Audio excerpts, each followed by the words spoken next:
On December 12th, 1944, Sam Train became invisible for the first time. He remembered it exactly. He was standing on the bank of the Cinquale Canal just north of Fort de Marmi, in Italy. It was dawn. The order was to go.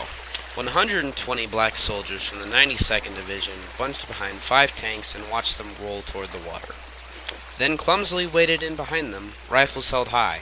On the other side, just beyond the river plains and mostly hidden in the heavy mountain forest of the Alpine Alps, 5 companies of Field Marshal Albert Kesselring's 148th Brigade Division, season-hardened German troops, watched and waited.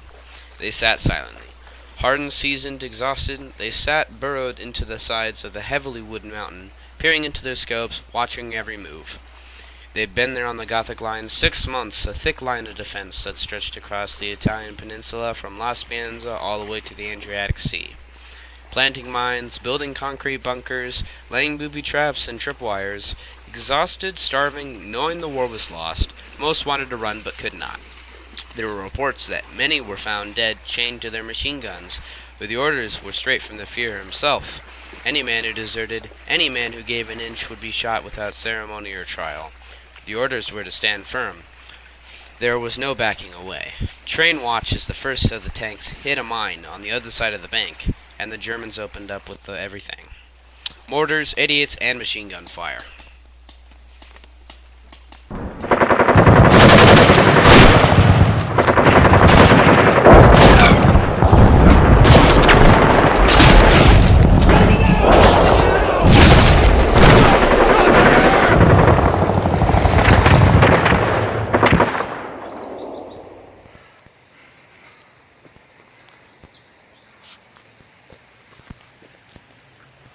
Can't believe I'm following some light-skinned, know-it-all Northern Negro, Howard University, ASTP guy.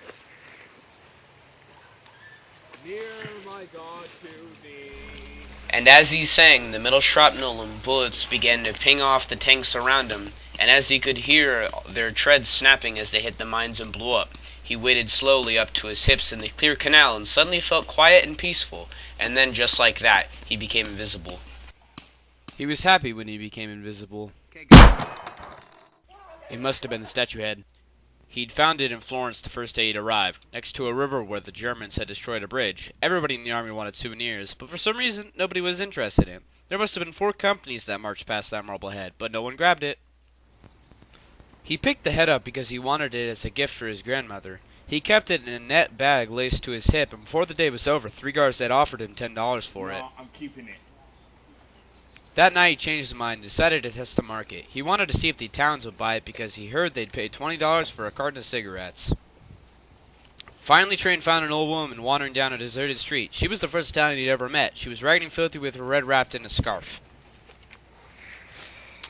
He offered her $50 for it. She smiled with a toothless grin and said, Train didn't understand. He dropped the offer to $25. She turned around and staggered away as if drunk. He stood blinking in misunderstanding. Then she straddled the curb and pissed.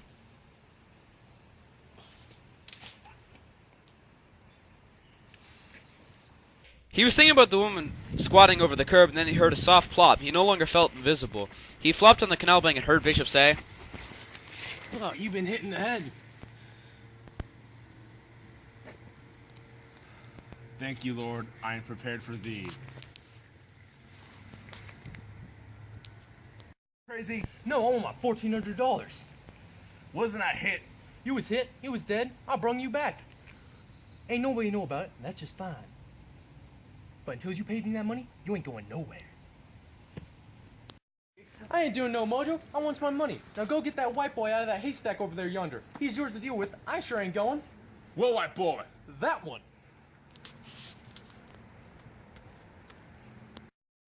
Beneath the haystack, the boy tried to imagine himself, but he could not. There was no front, no back, no middle, only where he was. At dawn, he'd awakened to the sound of thunder overhead and ignored it. Crawling to the doorway of the tiny barn where he slept to see if the usual bowl of soup was there, it was not. Neither was the old man who normally brought it. Hearing a voice behind him, the boy shifted in the haystack. He turned and saw his friend Arturo. Arturo was his imaginary friend, who sometimes appeared to discuss matters, food, toys, how to make a soccer ball from old hay, but he usually disappeared when the shelling started.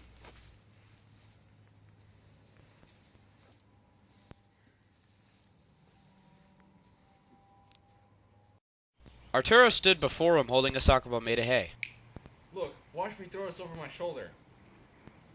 His back to the charging Germans as Arturo tossed the ball over his shoulder and rolled toward the bond. Go get it and kick it back to me. Arturo shouted, but the boy arrived first and kicked the ball into the barn. It was dark inside, and then it struck the wall at the same moment the shell landed nearby. That was a big one. Arturo, how come you're not coming out?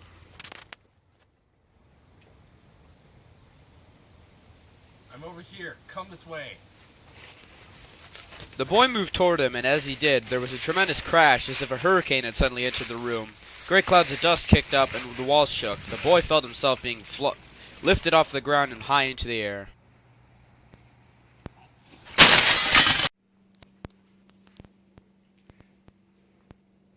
He landed on the floor, and large chunks of the roof fell about him like raindrops. He lay there for seconds, minutes, hours. He could not tell because it was dark, and he did not know what time it was, and had only seen a watch once somewhere long ago. He had heard someone speak of time before, but that lay deep in the jagged glass wind tunnels of his mind, and he could not find it. Then he wondered how old he was. He decided he was 6. Then he wondered how he wondered it, since he lived with no front, back, or middle. He suddenly realized that since he'd lost track of time, maybe he'd lost being 6, too. He felt hungry. His chest hurt. He opened his mouth and cried, Help! I'm 6! Help! He had heard a sound rumbling above him. A voice. A piece of rubble was being pulled away. Then a figure blocked out the sun, and he opened his eyes again. At first he thought it was the old man, but it wasn't. This man was a giant, a huge chocolate giant, staring down at him from underneath a battered American helmet, his shin strap dangling lazily in the sun. Train said. The boy had heard of men like this, but he could not recall it. Where's your tail?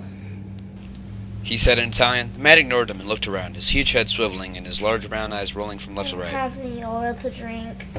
The boy said. His chest ached. He tried to lift it, and the beam shifted slowly, and the boy cried out. With one mighty heave, he pulled the huge beam again. He thrust his mighty head toward the ceiling and said, Lordy. and lifted his huge hands, trembling as the beam slowly rose up higher and higher.